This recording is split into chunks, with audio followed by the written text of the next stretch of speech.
Hi guys, welcome back to our channel, the number one place for people who love design, art and all things creative. I'm Jacqueline and I'm an interior architect and designer here at D&B, and today's video is all about how to give your home romantic academia vibes. Now that might seem quite obscure, but over the past year I'd say that I've seen a lot of these kind of videos on YouTube pop up and I've always wondered what they're about. But essentially, Generation Z are bringing back lots of different styles that were popular a long time ago, and now finally they're reviving them. And today we're going to be diving into the romantic academia trend, perfect for those of you who love vintage, Regency or English country interiors. So if you're interested, let's jump in. Okay, so you may still be watching the video thinking, what is romantic academia? And essentially it's an aesthetic that takes inspiration from the Romanticism movement that lasted between 1800 to around 1850. The artistic movement brings literature to life with a hint of romance too. Romantic academia combines the love of learning and literature with the values of Romanticism, including individuality, emotion, celebration of beauty and nature, and rejection of social convention. It's also partially influenced by the values of dark and light academia. To paint a visual picture, think along the lines of Little Women, Shakespeare adaptations, Bridgerton, and of course, Jane Austen. Because a lot of the Romantic movement took part during the Regency era, you can expect to see Regency styles come through quite prevalently. Although it's not strictly subjected to the Regency style, as other times throughout history are also drawn upon for vintage inspiration.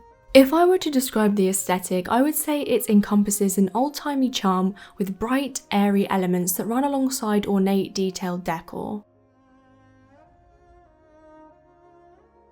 If we take a look at which colours would work with this romantic style, the first thing I would say is that you're not wanting to go for bold, punchy colours, but rather softer, muted tones. So pastels are great, lighter versions of bolder colours.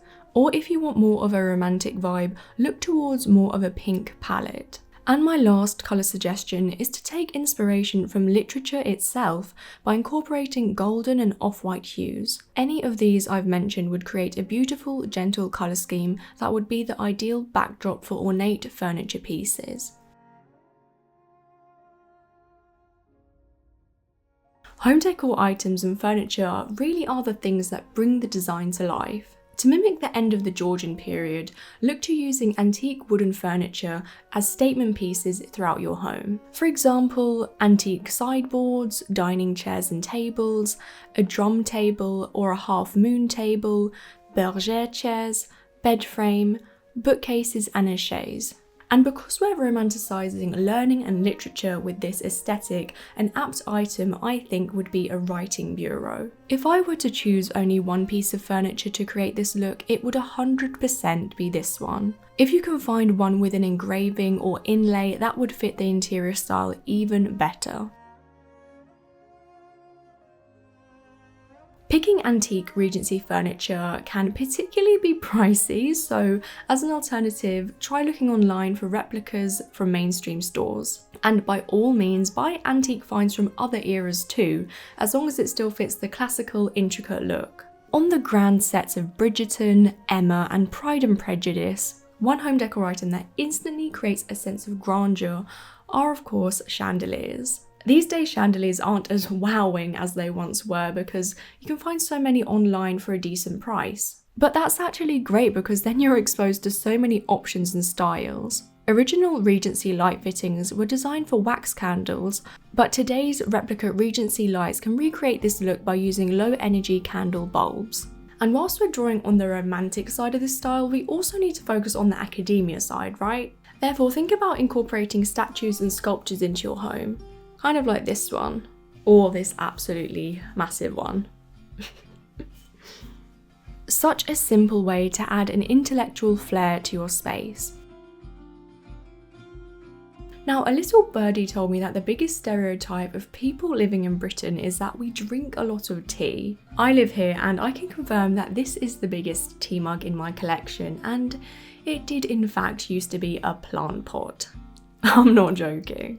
And a detailed painted tea set would evoke those romantic, delicate accents we're looking for. So perhaps maybe have these kind of teacups and pots in your interior, perhaps placed on a pretty silver tray. In fact, just any chintzy items in general would bring out a romantic vintage vibe. Here in the UK, we refer to these kind of things as knickknacks or bric-a-brac. I'm not sure what it's called in America, but you're likely to find these kind of items in charity shops, thrift stores, vintage antique shops, and of course Etsy or eBay. Other than furniture, the next way we can level up our romantic academia-inspired home is to introduce textiles. When I think Regency textiles, my mind instantly jumps to this sofa. The stripes originated in India and became popular during the Regency era in the United Kingdom. The famed stripe patterns are usually wider than candy stripes but narrower than awning stripes. They were commonly used in wallpaper, upholstery, and clothing, which is why a striped sofa could just be the best addition to your living room.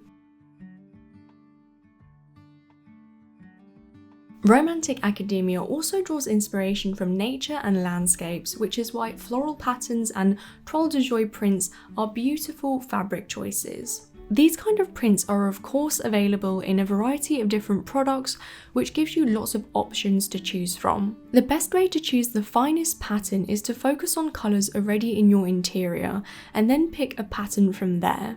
Or contrastingly, you could choose a floral pattern that would then dictate the colour scheme throughout your space. To accentuate the walls of your interior, panelling could be something that embellishes the Regencycore design influence. Boiserie panelling became extremely popular in France in the late 17th century, and during the 18th century, a new panelling style came into fruition, wainscot panelling.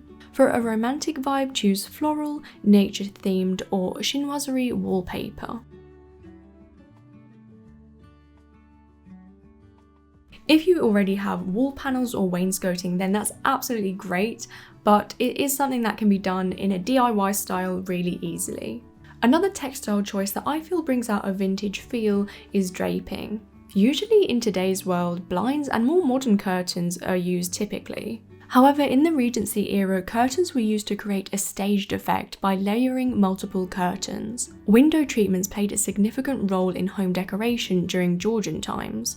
To create the English countryside style we're trying to highlight, choose satin curtains with ornate tassel ties. I feel, and I don't know if you guys are on the same page with me, but I feel that romantic academia and light academia fall into two specific seasons, spring and summer, which of course are the seasons where we see our lovely gardens blossom after a long harsh winter. For the garden, wisteria, topiaries, and of course the classic English rose are the prettiest options for a romantic setting. However, if you want indoor plants, elaborate floral arrangements like that of 19th century paintings would match the style too. Feminine hues that are also bright rather than dark and bold in colour create a fairy tale-esque bouquet. Now, our romantic academia space wouldn't be complete without visually representing culture through art.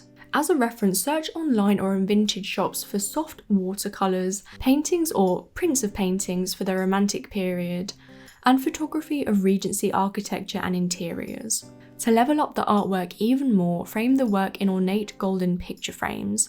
Late Georgian style recollected neoclassical elements but also incorporated Egyptian, Greek, French and Asian influences. The style was actually much heavier in ornamentation compared to the early Georgian era, which is why fanciful home decor would be perfect to complete the romantic academia look you're going for. I actually have a whole playlist with interior design and home decor tips, so I've left it linked down in the description. And if any of you are new, then I just want to welcome you to the channel where we talk about interior design, home decor, and all that cool creative stuff in between. So if any of that interests you, feel free to subscribe.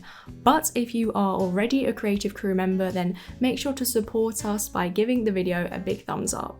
I hope that you enjoyed my romantic academia interior ideas. I definitely think that it's the perfect look for spring. And I really appreciate it if you made it all the way to the end of the video, and I will see you in the next one. Bye!